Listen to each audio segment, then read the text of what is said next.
Hello guys, welcome back to my channel. This is Little Girl channel once again. For today's vlog guys, mag-isa tayo ngayon ng gulay. Sari-saring gulay. Ang gulay, pangpahaba ng buhay, pangpaiksi ng love life. So yan guys, dito sa ating kaldero, maglagay na tayo ng ating oil or mantika. Ayan. Sukat na sukat yung mantika ko guys.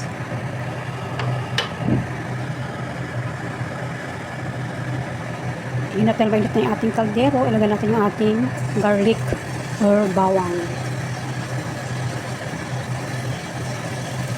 Ang aking dish ngayon guys is gulay.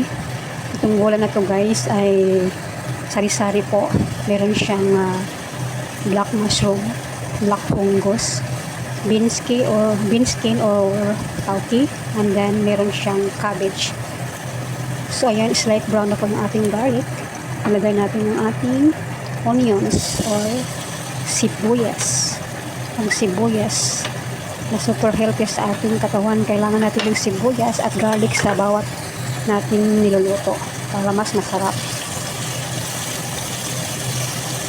Madalang ako maglagay ng kamatis guys, kasi mga itong luto hindi dapat lagyan ng kamatis kasi ang kamatis masarap siya pero madali ito siyang makapanis ng niluluto pag karamihan merong kamatis. Ayan, brown na yung ating onions at saka garlic. Una natin ilagay yung ating black mushroom or shiitake mushroom kasi mas matagal siyang lumambot.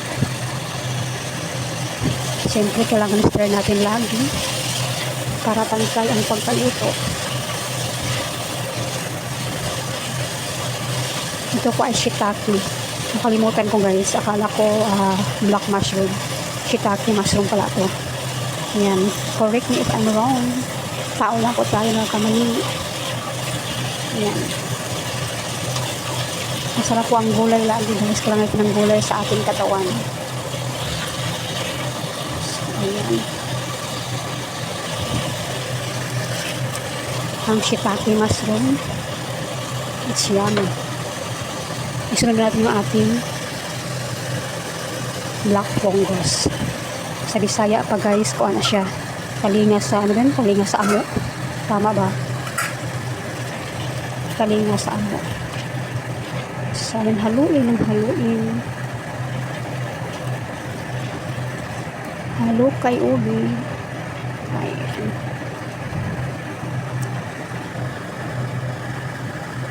Isunod natin yung ating bean skin dahil ang bean skin po ay kailangan po ng medyo ilang minuto po ng paglalaga.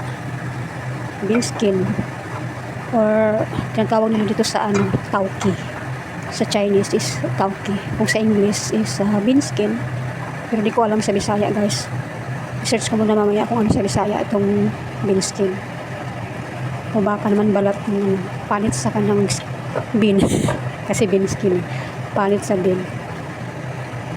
So ayan guys, tapos ating halu-haluin, takpan na natin ito. Hindi, may lagay lang ako guys para mamaya hindi na ako maglagay. So ilagay natin yung ating pampalasa. Pinaghalo ko na yung oyster sauce at white sauce para masarap. At syempre kailangan meron siyang black pepper. Ayan, para mas yummy. Stir lang natin ito guys at tatakpan muna natin to. Balikan natin to maya pag alam natin malambot na sila. Ayan.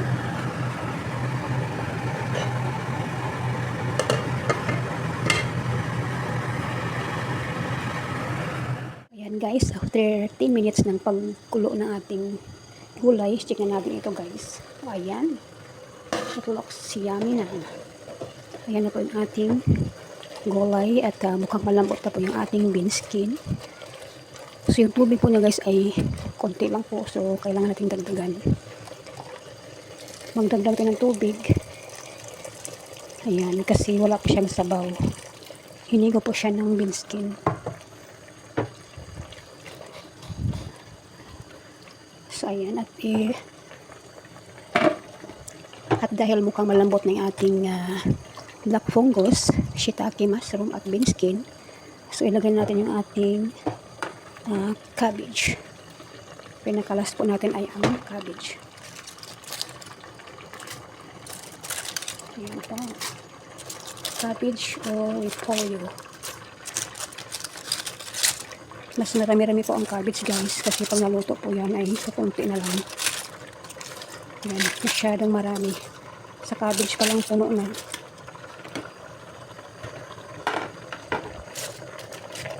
So haluin muna natin ito bago idagdag yung iba kasi pag lumambot ito is konti na lang. Mahirap haluin pag puno. Ayan, nagsiksika na sila.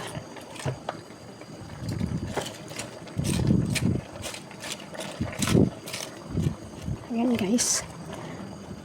Masarap kasi pag maraming cabbage kasi mananis-tanis.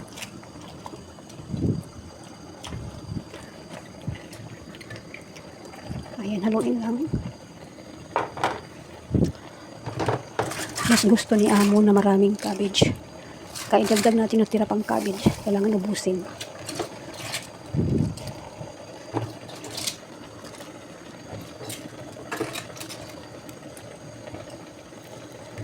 So, ayan, ubos na. Tatakpan natin ito guys para madali po siya lumambot.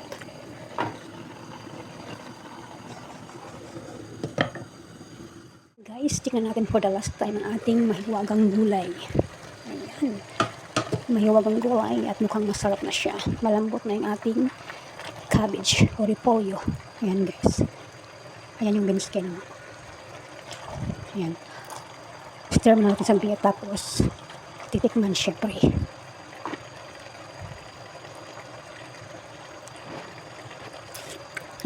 Masarap na.